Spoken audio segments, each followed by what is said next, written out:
Good morning. How Buddhism responds to chaotic times, especially right now in the US. So let me start with a simple question. When was the last time you checked the news or social media and didn't feel tense, angry, or exhausted afterward?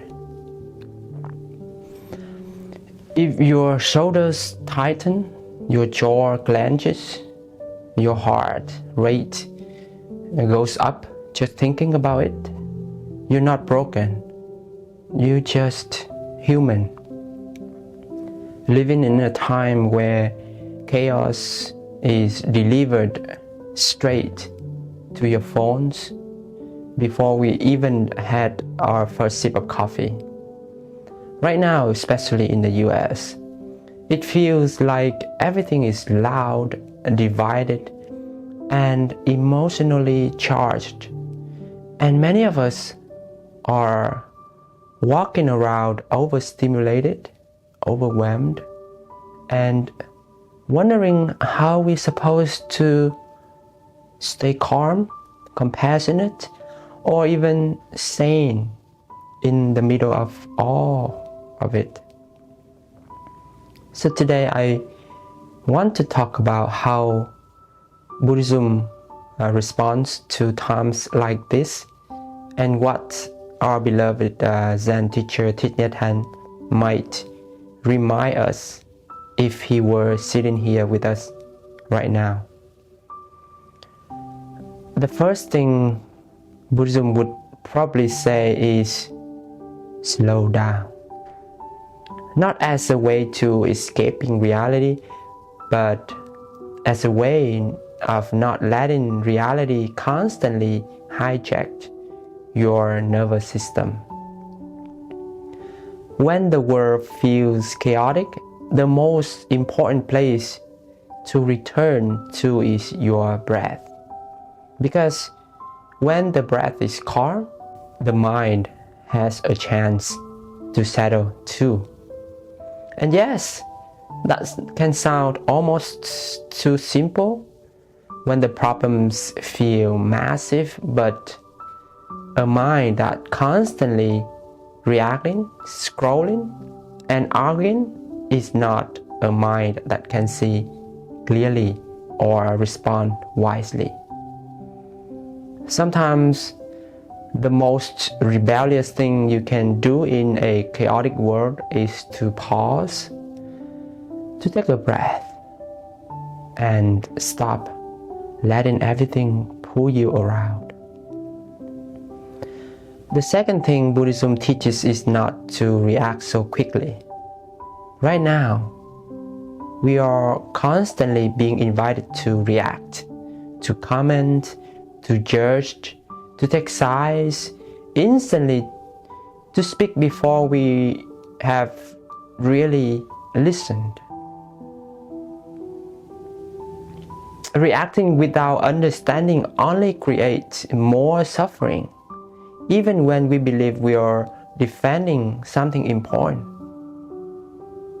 From a Buddhist perspective, when anger shows up, the practice isn't to push it away or to pretend that we are above it, but to slow down and to look deeper, asking, what's actually underneath this anger?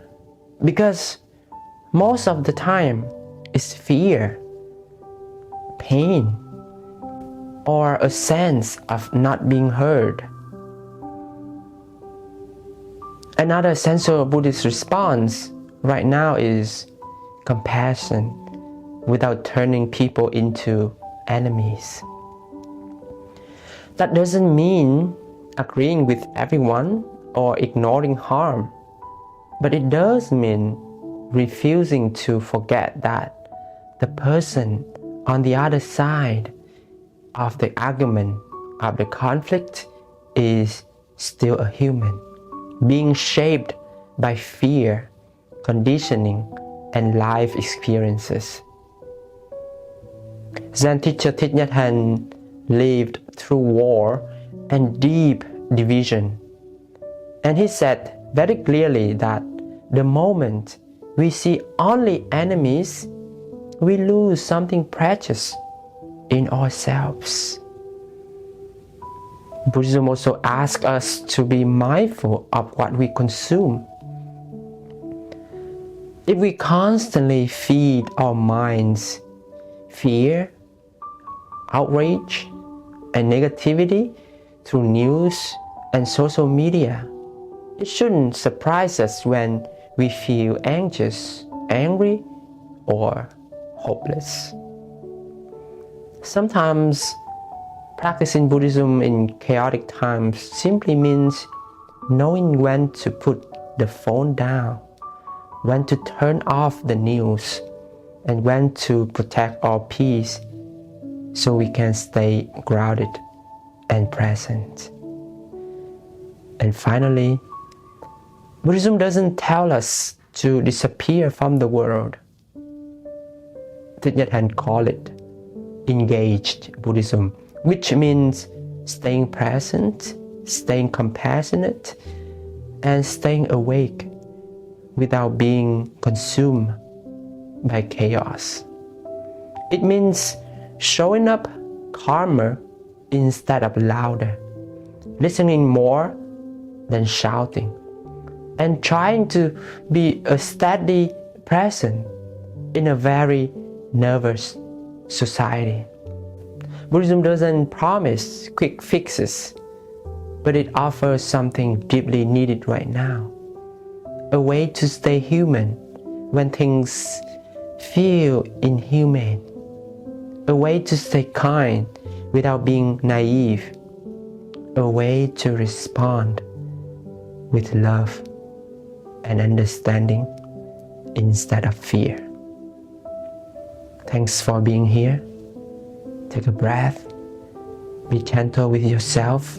And remember, peace doesn't always start out there. It starts right here. Don't forget your smile.